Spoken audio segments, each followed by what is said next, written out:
Hey everyone, welcome to another $1,000 strap search. I've got my $1,000 in singles here and I'm about to show you what I found. But before I do, let's talk about this week's tip. Now, in the last few top 10 lists that I've done, and with the next one that's coming up as well, I have picked out a very specific grouping of notes. I did gold certificates, silver certificates, and I've got legal tenders coming up pretty soon. Anyway, those are just great ideas on how to guide your collection. If you don't know what to buy next, if you're unsure what to buy next, picking out a theme can help you at least in a specific direction until you find the next portion of your collection that you want to get. With the gold certificates, when you start seeing gold certificates, once you see one, you want to get them all because those are extremely hot right now. Silver certificates are fairly cheap until you get to some of the larger size notes. So that's a good way to go. But yeah, seeing the top 10 lists that I've been doing over the last few weeks are a great idea for how to build your particular collection. If you see something you like, what better way than to try to knock out those top 10? All right, guys. Here's my 1,000 in singles. I'm going to put these aside. Let's take a quick peek at what I found this week. Starting with, this doesn't look very impressive at all, but it's there. Where'sGeorge.com. I bet this thing's been in circulation forever, and I bet nobody has logged it in yet. So I will be sure to log in this Where's George. Let me just take a peek at the back. Yep, there's nothing there on the back. Just that little bit of fine print. Now, you don't need a stamp to be part of Where's George. As you can tell, just by having this handwritten on there, that's good enough. I'll be able to log in the serial number, and I will see where it's been. So that's the first find. Found some trinaries. This one's pretty cool. 550-55777.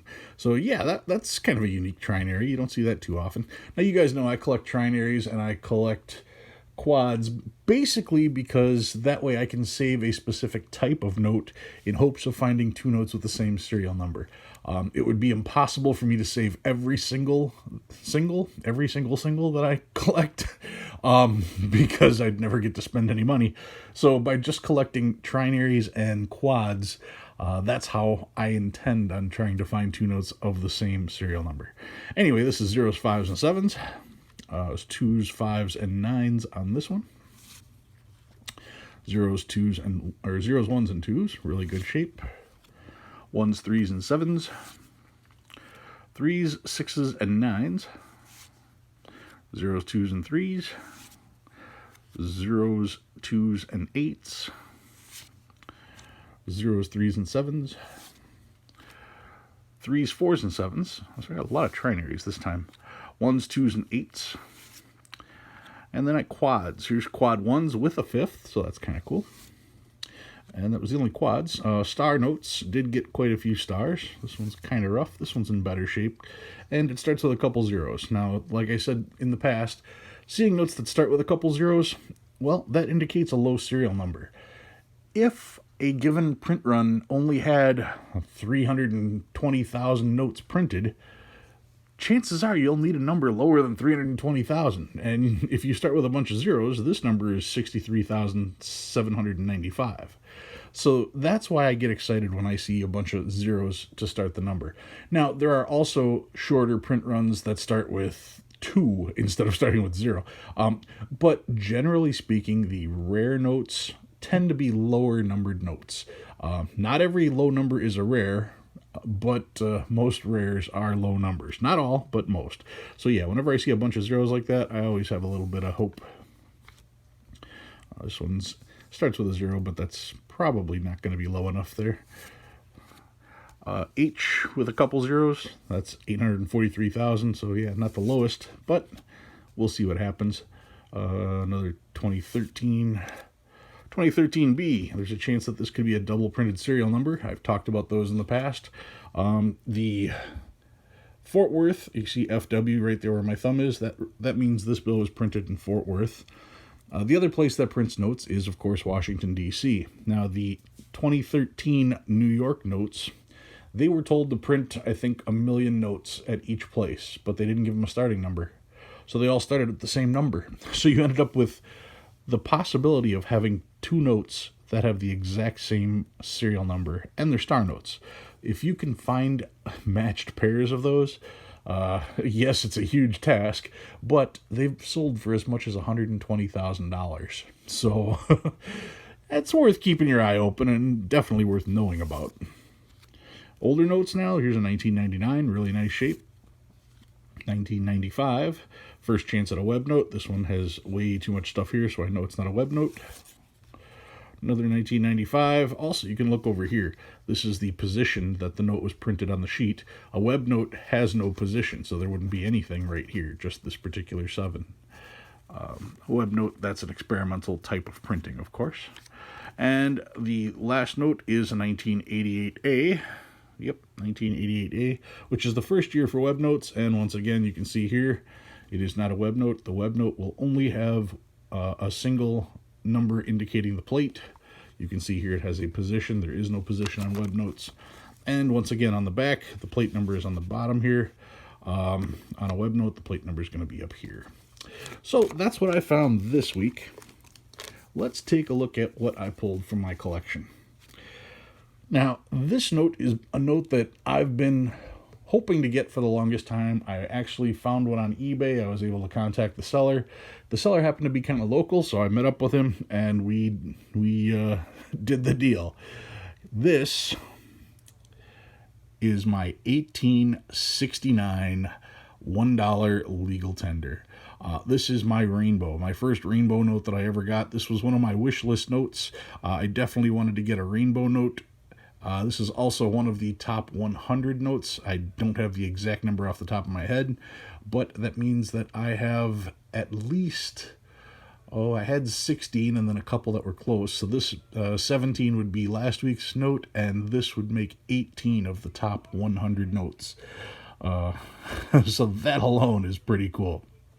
All right, this is the 1869 $1 legal tender. This is the second variation that the U.S. ever made as far as $1 notes go. The very first was the 1862. I've shown that note as well, but this is the 1869. Now, once they came up with this particular design, you can see here that having the rainbow pattern, you've got this bluish field that fades off into a green, and then by having the giant red seal here, you just get this whole rainbow effect, as well as the back side of the paper. It makes it look like there's a lot more different colors on this note than there actually are, but it is such a sweet note. Another thing you're going to notice, check out the serial number.